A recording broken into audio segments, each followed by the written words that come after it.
This is going to do very real horror. You guys already know this has happened. This has dominated the news. We are just going to have a never-ending cavalcade of horror because of this. But that's not really what I want to talk about today, because I think everybody's covered that really well.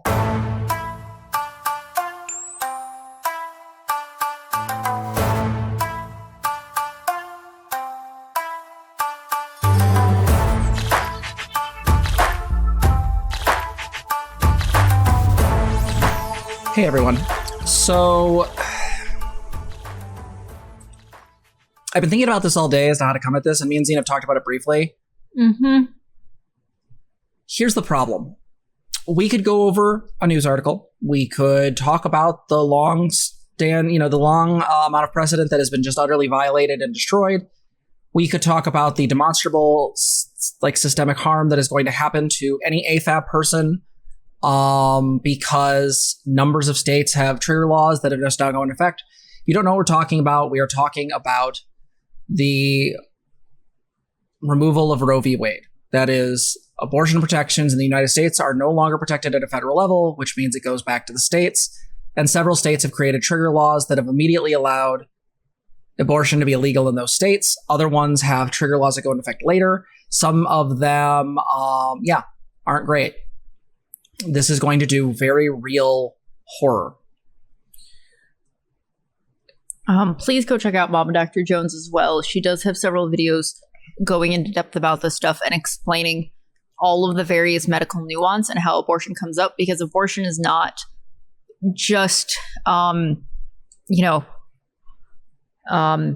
we typically think it is. We're like, hey, somebody just needs like a suddenly to end a pregnancy, just because something oops. Like, that's not all there is to it. In fact, there's a lot of different medical procedures and medical issues that can come up in relation to this, that this can put people in a position where their health is not going to be the first priority, because you have people having to deliberate about legality. Okay, so please go check out Mama Dr. Jones' videos if you need more of the nuance on how this would look medically speaking.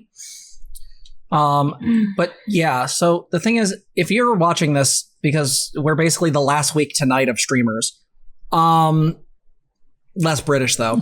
The fact of the matter is that you guys already know this has happened. This has dominated the news, and we are all aware of the fact that this is going to hurt women of color.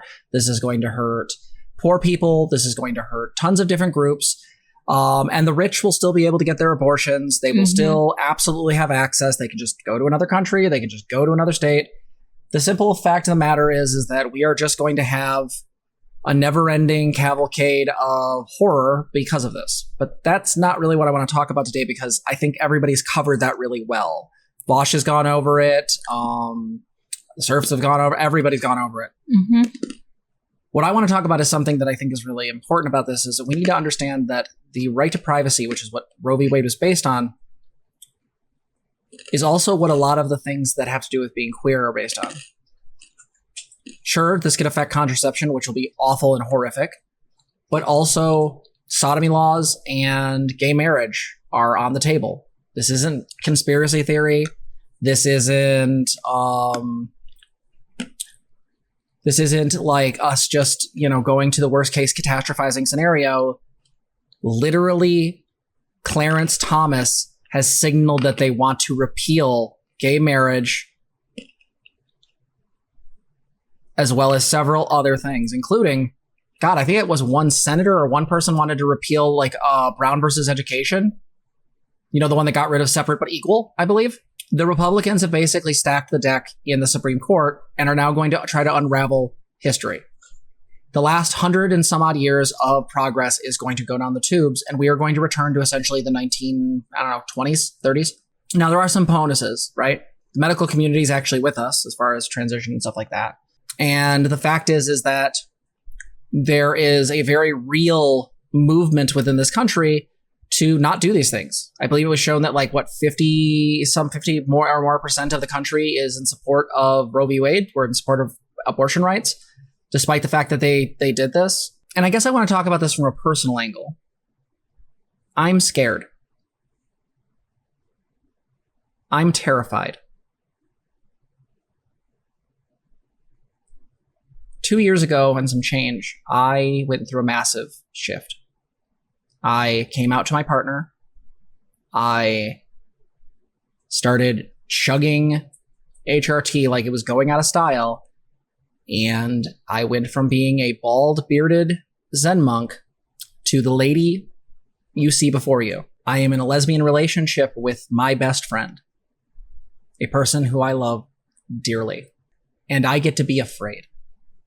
Because, to quote the Ralph meme, I'm in danger. Because despite the fact that I just got engaged to my partner of 5 years, and hopefully many, many more, there may come a time where our marriage may not be recognized. Because the laws may have conflicts. If they acknowledge my actual gender identity, say I do get SRS after my consultation in November, and I, am able to finish any other paperwork I need to do,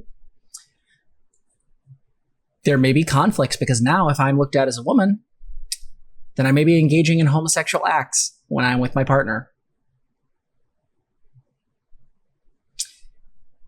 The problem being is that, well, we identify as those things, that we identify as lesbians. The fact is that this stuff is not going away, and it is terrifying. It is very, very clear to me that we could lose everything. Because this country, the United States, is currently sinking into Christofascism, a fascistic theocracy in which the rights of the believer outweigh the rights of everyone else.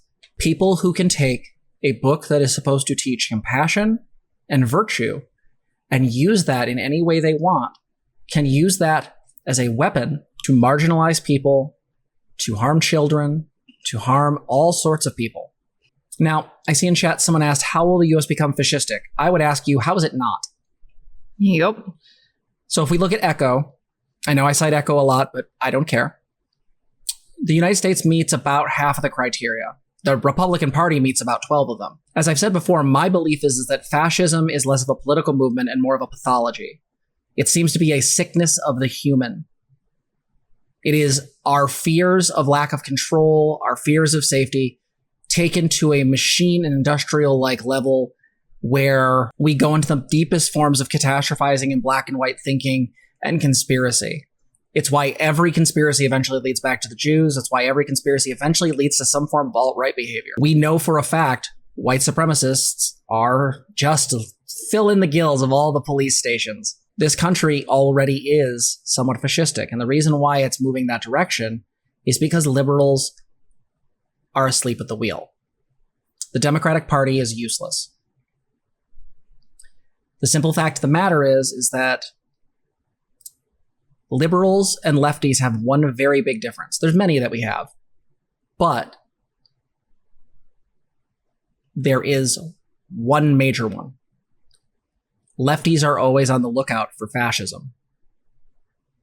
Liberals think that we're at the end of history and that it couldn't happen here.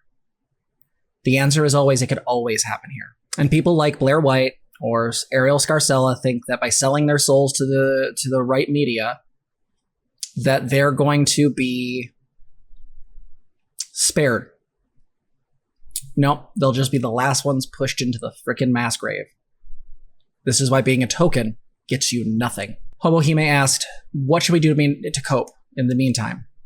So my statement would be this. 1, buy guns. Learn how to use them, go shooting. Find a more progressive town in your area that has a shooting range that will allow you to be there. We've recently found one. Tiamat says vote locally. Agreed.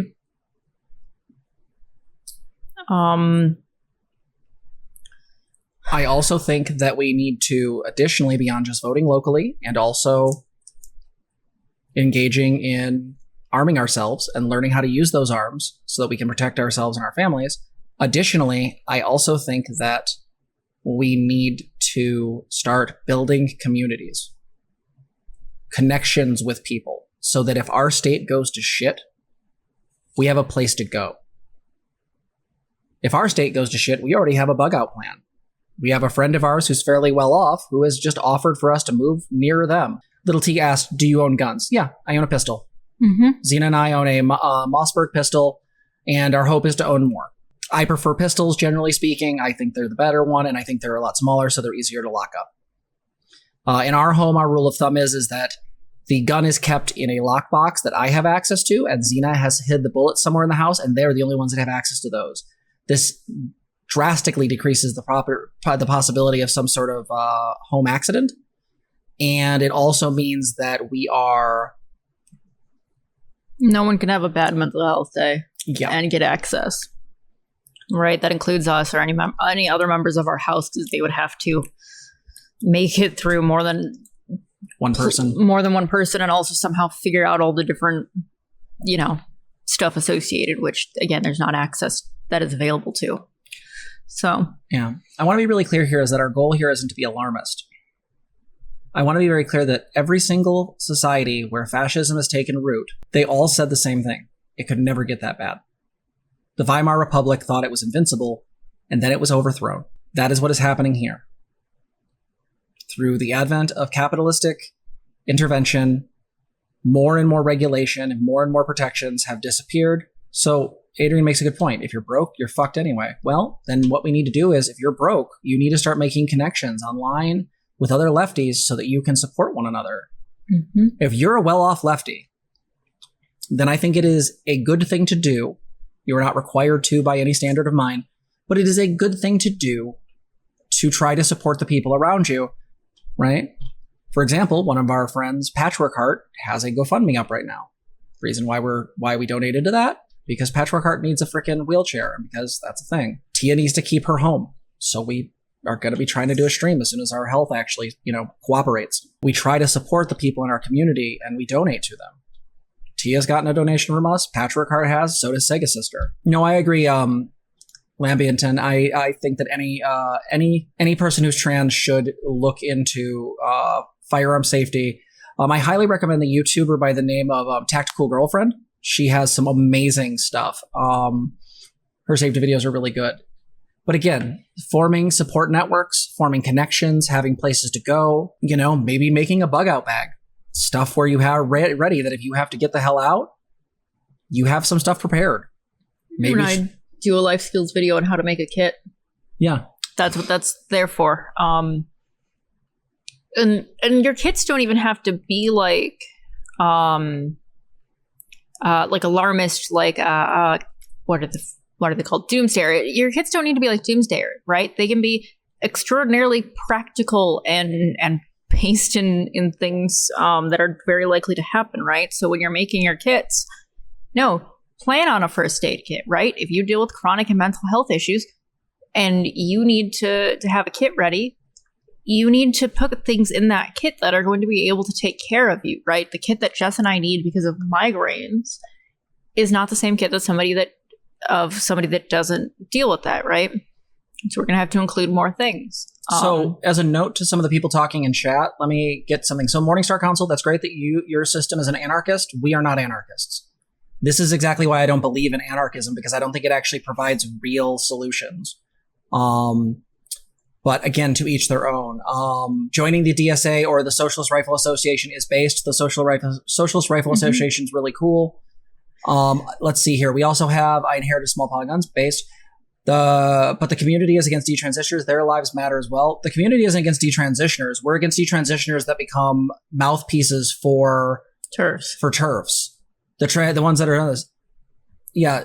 No. We know that there are sometimes pressures that are very strong and can make really difficult for people, or there are other financial reasons, or complete another lack of support that trigger people to not be able to complete a transition or to detransition, right? And that's we get that. There's a lot of stuff in that, and that's not something to ever downplay or laugh at. If anything, no, we would rather prevent all of that stuff from happening. So someone had mentioned that going to a gun range is really intimidating because of right-wing vibes. Here's what I would say you do. When I wanted to know whether a local gun range would accept us, first off, I looked in the most progressive town near us. And then what I did is I emailed them and said, hey, I'm trans and I've had a really bad experience at other gun ranges. Am I welcome at your facility? Just keep it real simple, specific, direct. Don't fucking beat around the bush. Don't try to sort of incept it. If you need to, use a burner account, get a hush mail or something like that. But just send them an email and be like, is your place a safe place for trans people? If they give you any lip or guff, don't go there. Email the next one. Email, phone call. I mean, this goes for lots of places too. I wanted to go back to some of the community stuff. Because we say form strong communities. I wanted to talk about a couple ways to accomplish that. So one, get involved. Okay. If there are local organizations, get involved with them. Go check them out. See what they're like. Yeah, you know what? Maybe you live in a town with a Democrat organization. Okay, but you know what? They happen to be the political party doing things, so give it a shot. Maybe you might, I know we want to get somebody on to talk about how to, be a leftist in a Democrat space. But there are other people dealing with these issues too. And oftentimes when you're dealing with politics on the very local level, you are dealing with people who are also able to see the very real effects that laws and politics have on people around them, right? And so luckily, being on a local level can be a lot easier of a situation to deal with because of that. So get involved. I know we've mentioned the Socialist Rifle Association so far. Checking into them, seeing if they've got any chapters nearby or around you, finding organizations to get involved with. Get on their email list. Even if you can't necessarily show up, get on the email list. That way you get information about what's going on. You can get information about different laws or bills coming up. There's a lot of different organizations. AOC has an email list. A lot of politicians do. You can learn a lot and just keep tabs on things just by skimming an email, right? That way you can kind of keep abreast of things, but you don't have to try super hard. Other ways to form community, or at least to utilize your community, is to share information with your friends. So it can be really difficult to keep abreast of so many different issues going on, right? And so if you know somebody who's really good at local stuff, right, keep in touch with them, get to know them, see how you can kind of support them and share information back and forth. If maybe you can keep track of, another area of politics, right? That way we kind of keep people in the loop. Helping people remember to vote, helping people get registered to vote is another big one. So keeping an eye on what your states are like. And again, voting's not the end all, but it is one thing out of many to do. Okay. Always keep that in mind. It is one thing of many to do. It's still important. And community, getting to know your neighbors, right? Could I add something? Yeah. Yeah. So the other thing I want to throw out there, and this goes with what Zena's saying, is I think having community set up and setting up a system by which if someone does become pregnant with an unplanned pregnancy, someone's willing to drive them. Set up those kinds of things within your community to support one another. I also want to put something out there I haven't heard anyone say, but I'm going to be really clear. If you're a parent and a lefty, I actually think you should try to hook up with other parents and lefties. And I actually think you should try to find whoever's the most educated in the group. And I think that you should work to teach your kids as a group, if need be, about comprehensive, consent-based sexual education. The way we stop not just assaults and teen pregnancies. And the way to stop all of these things, so an abortion is unnecessary, is through education. Again, so my point is, a couple things we talked about in the other video before. We talked about the fact that 1, do not use period apps. 2, yes, download Signal, private messenger. It will take over for your text messaging. And if you and the other person have Signal, it is a peer-to-peer connection that is very hard to break.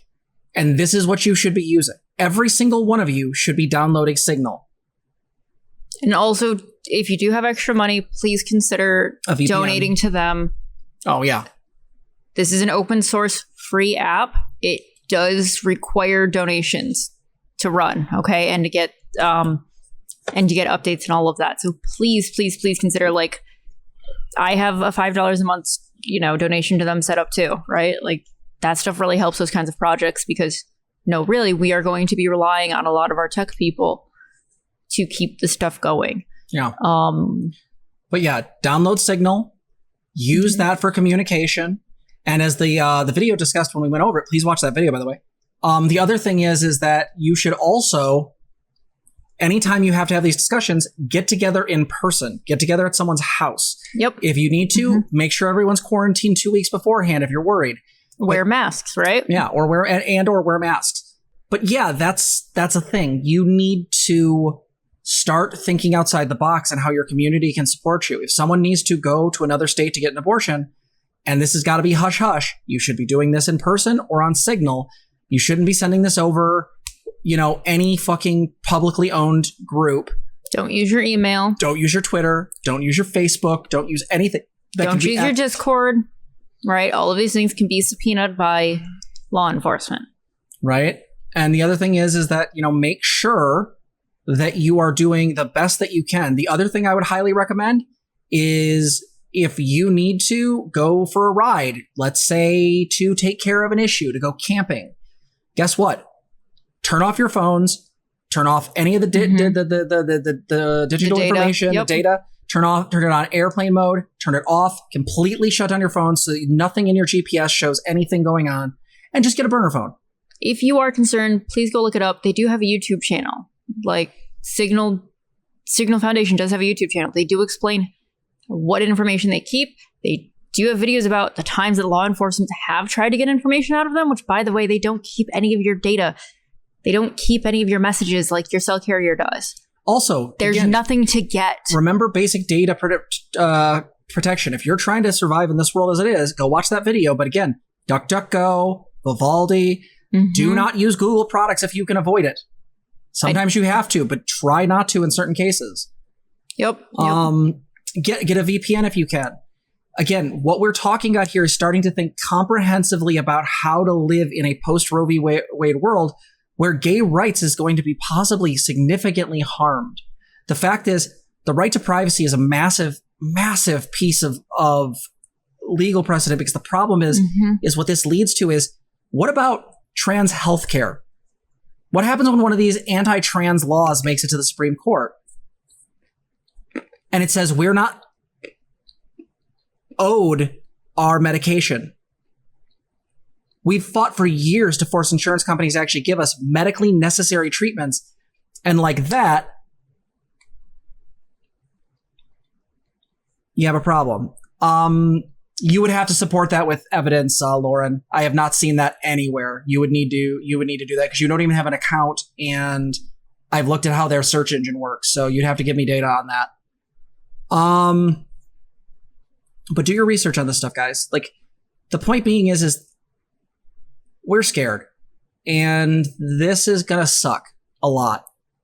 So try to support each other. Try to create community. If you're like me and you're kind of just numb and you're kind of like, this just isn't landing with you, that's okay too. Like, it's also okay to be in that space. A lot of the stuff for me just hasn't really emotionally affected me yet, and I've just been kind of going day to day. But that's not a sign that there's anything wrong or anything bad with me. It just means that that is just how that particular tragedy is coming up for me right now. It's coming up as numbness. Okay. That is also a sign of trauma, right? And it's okay to be in that space. So I wanted to say that. Somebody wanted some more specific stuff about finding supportive groups. The thing is that you're not just going to go find them. They don't just appear out of nowhere. You have to build that. You can join another group, but you still have to make the effort to have very real personal connections with other people. So that means getting good at reaching out, getting good at remembering names, right? That means things like having real conversations with people. Hey, here's what I have to offer in these kinds of situations, right? Think about that. What do you bring to the table? All right. Hey, if somebody in our friend circle needed this, what would we as a friend group do? Right? Start that conversation with people. And then now everyone has a chance to go and outline very real what they're able to do and how they're able to do it. Right? That way people are doing what they're able to. They're not doing more than they're able to. Okay. More research would be needed, Scout. I don't know enough about their handling practices, things like that. But again, it is a governmental agency. So yeah.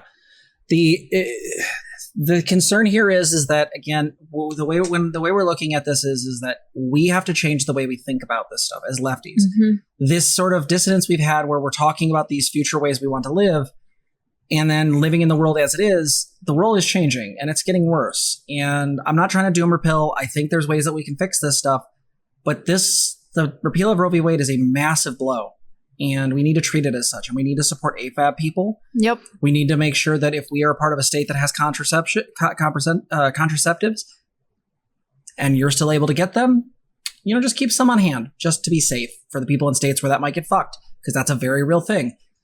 If, again, if they repeal the contraceptives, that thing I would do is, again, create lefty groups where you teach all of your kids, maybe rent out a room from the local Unitarian church and basically do discussions on comprehensive sex ed. Invite any parent who wants to come there, find somebody who's got a nice degree behind their name. And there's also a lot of places that have this education readily available already. Like you can go through the Unitarian Universalist Church. They've got a program called OWL, Our Whole Lives. That's a really good program. I've seen kids go through that. And they start young and do comprehensive, throughout the various ages. Planned Parenthood has lots of information. It's not like you've got to start from scratch. Like lots of places have been doing this work. Our state has a whole organization devoted to youth sexual health and sexual education. Like these things exist out there. The other thing I'll suggest is that if you have sexual partners, me and Zena identify as sort of philosophically poly. We tend to have something of an open relationship on my end. But the reality is that like there are just things that you have to do now. For example, if we're talking about penile vaginal intercourse, that now becomes a thing that should be basically a very significant conversation, especially in red states. Yep. To do that should be a big trust thing. You can't just fall into this. I'm sorry, a hand can do the job just as easy. A tongue can do the job just as easy. Sometimes you might have to take a shot in the mouth. I'm sorry, just saying. The thing is that in a lot of cases, this means also that if contraceptives, for example, get kicked, say like condoms, disease rates are going to go up. Things that we have under control are not going to be anymore. So you have to do certain things like, one, talk to your partners, get regular testing. You can get regular blood testing at like Planned Parenthood and other places. You should be getting it if you have multiple sex partners every 3 months. No ands, ifs, or buts. If you are sleeping with multiple people, and anyone has recently changed in that system, or they have partners or new partners, you should be getting tested. We have to patrol this in our own communities. It's just that simple, because we have to think about these things even more specifically and seriously, because a lot of things are changing. Yeah. Again, ask your friends, like bring up talking about safe sex, right? If people have questions, you can get resources all over the internet, right? Whenever people have a question, just look it up. I do want to say our last bit too. Internet privacy comes up a lot in this stuff, and it's going to be coming up even more. And this has been an issue for a long time, but often it's on the back burner, or it's coming up, being brought up by really niche groups. The thing is that it is impossible for anything to be 100% like private and secure at this point. But the thing is that you're going to be minimizing intrusive everything as much as possible, all right, and maximizing your privacy as much as possible. So anytime we're recommending something, check into it, look into it, right? Do your research. Don't just tell us in chat, but do your research about it. The Electronic Frontier Foundation keeps track of a lot of different things. They're really great. I love seeing their articles. Cory Doctorow shares a lot of stuff and is a consultant for them and also shares quite a few things. Part of our comprehensive sexual health, unfortunately, is going to have to involve digital safety. That's just going to be part of it now. So, Yeah. So with that said, I guess the thing is that what we're trying to say is that there are ways in which we need to cope with this. Please look to the video that we put out a while back about how to cope with the trauma of everyday things going on, mass shootings, and I think Roe v. Wade falls into this. Yeah. That'll give you better ideas how to personally cope on the mental health level. Yep. But as far as the how to deal with this on the community level, how to deal with this on the meaningful engagement level. I think that you have to start thinking about this now because the world has shifted drastically. Mm-hmm. So with that said, I mean, unless you have anything else, Zena? If anyone does need help getting connected to resources for any reason, please do feel free to reach out to us on the Discord. That's something to put in talk to the mods, especially because we can help kind of navigate and foster some of those connections as well. We don't always have everywhere in the world or everywhere in the country covered, but you know what? Maybe somebody knows a way to get that connection made to help somebody. So, yeah. All right. With that said, we'll see you next time. If you like this video, please like, comment, and subscribe. Also, consider donating to us. You can support us on our website, transgirltherapist.org. You can also help us on our Patreon, link below, or you can become a member here on YouTube. Thank you so much for watching.